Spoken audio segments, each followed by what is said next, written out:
Bonjour, vous êtes sur la radio de Raymond, il ne fallait pas appuyer sur le bouton, donc c'est parti. Alors, phénomène conscient-inconscient, phénomène subconscient, phénomène conscient-inconscient pour le HP. Pourquoi je dis que la psychanalyse n'est pas adaptée aux surdoués?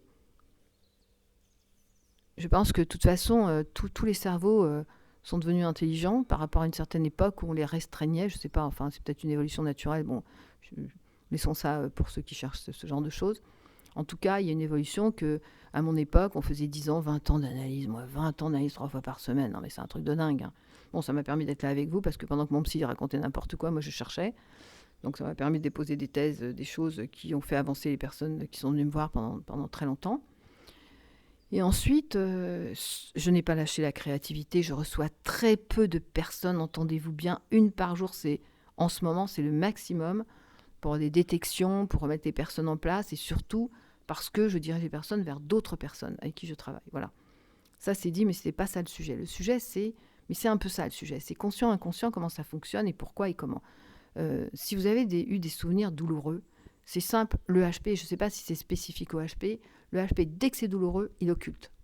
Il efface, il ne se souvient pas. Donc quand quelqu'un dit « Ah non, mais moi je ne me souviens pas du tout de mon enfance, Raymond », bon, on comprend qu'il y a eu difficulté, douleur et tout. Donc le surdoué, il s'est effacé. Alors, est-ce qu'on doit retrouver la mémoire? Est-ce qu'on doit retourner dans notre passé? Est-ce qu'on doit fouiller? Alors, pour le HP, franchement, très rapidement, très succinctivement, on ne peut pas éviter les flashbacks, mais le surdoué, on ne doit pas le laisser repartir en arrière. Pourquoi on ne doit pas laisser le surdoué repartir en arrière? Parce qu'il va repartir à 3 ans, 4 ans, 5 ans, 6 ans, mais il va revenir aussi aujourd'hui à ses 40, 38 ans, 25 ans. Donc ça fait une surcharge mentale qui est je ne sais plus comment ça s'appelle, une surcharge mentale qui est trop embarrassante pour le HP, qui ne pourra pas se vivre tel qu'il doit le faire. On sait, je l'ai dit, alors je l'ai écrit, vous allez vous régaler avec ce bouquin, parce que j'ai déjà fait lire et qu'ils ont adoré, donc ils disent on l'attend, bon moi aussi je l'attends. Donc ça veut dire quoi? Ça veut dire que le surdoué, quand il est petit, il comprend plein de choses, il se pose plein de questions. Autrement dit, quand il est petit, il est grand. Quand il devient grand, comme moi, c'est une grande fille, je pense qu'à quoi? Qu'à m'amuser. On va déconner maintenant. C'est ce que je mets en place. Et ensuite, alors, est-ce qu'on doit retourner? Mon père, il m'a dit, ma mère m'a dit. Vous dites à un surdoué, ton parent était toxique. Est-ce que tu peux accepter l'information? Tu l'acceptes pas? Ok. On va t'expliquer qu'est-ce que c'est qu'un parent toxique. C'est un parent qui a souffert et qui a mis des choses en place machiavéliques, on va dire comme ça, en abrégé. Donc si on explique à un HP, il comprend. Il n'y a pas besoin de lui rabâcher pendant 10 ans. T'as eu un père toxique. Moi, mon père, il voyageait. Pourquoi mon père, il voyage? Eh ben, connasse, il voyage parce que voilà, c'est le seul boulot qu'il a trouvé.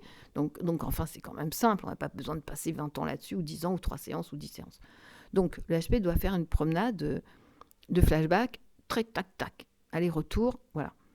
Évidemment, moi, j'ai formé des personnes qui ont cette capacité, cette qualité de prendre des informations et de pouvoir les redonner de façon différente aux HP qui ont besoin de les recevoir d'une façon différente.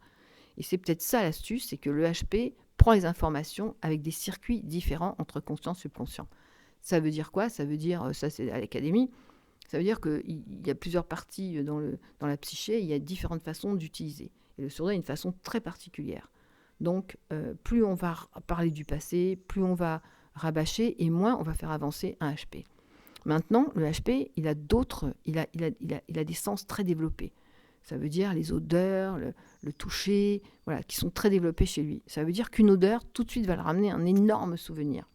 Alors, il y avait une personne qui faisait ça, elle avait des huiles essentielles, de lait, oui, de croissant chaud, de machin. Voilà, moi, comme j'ai dit, je sens le pain au chocolat, ça me rappelle ma mère qui me fout à la maternelle avec un pain au chocolat. Donc, vous voyez, ce sont des choses qui vont rester s'imprégner. Alors, je ne dis pas que les autres ne sont pas comme ça, mais le surdoué est particulièrement comme ça. Est-ce que le surdoué a des informations dans le conscient? Son conscient et son inconscient sont très proches. C'est-à-dire que chez les normaux pensants, j'ai remarqué, ça n'engage que moi, chez les normaux pensants, quand on envoie une information, on envoie une information. En fait, un patient vous envoie une information. Nous, on décode ce que l'information veut dire dans son discours parallèle qui n'est pas dit, mais qu'on est censé savoir décoder. On le remet en discours normal, on le renvoie dans son conscient, dans son inconscient. L'inconscient va le digérer, le remettre au goût du jour, va le faire passer au conscient, et la personne va nous le ressortir. Pour un normopensant, ça peut être 3 semaines après, 6 mois après, j'en sais rien. Puis aussi, c'est des techniques de travail. C'est pour ça que moi, j'interrompais pas les patients à une époque, si je faisais 3 heures de consultation, parce qu'il y a une association d'idées. Donc, vous envoyez une information à HP, il vous la redonne avant les 2 heures ou 3 heures de consultation. C'est ça qui m'avait passionné, ce fonctionnement qui est très différent de chez les normaux pensants. Donc, est-ce que le surdoué a un psyché différent? Oui. Est-ce que les informations sont stockées différemment? Oui. Preuve en est, c'est qu'on ne peut pas enseigner à l'école un HP comme on enseigne un normopensant. Moi, je l'ai dit, dommage, je me souviens plus de cette personne qui avait fait une conférence dans un truc là, à Suresnes où personne n'écoutait personne, c'était juste une horreur à l'époque.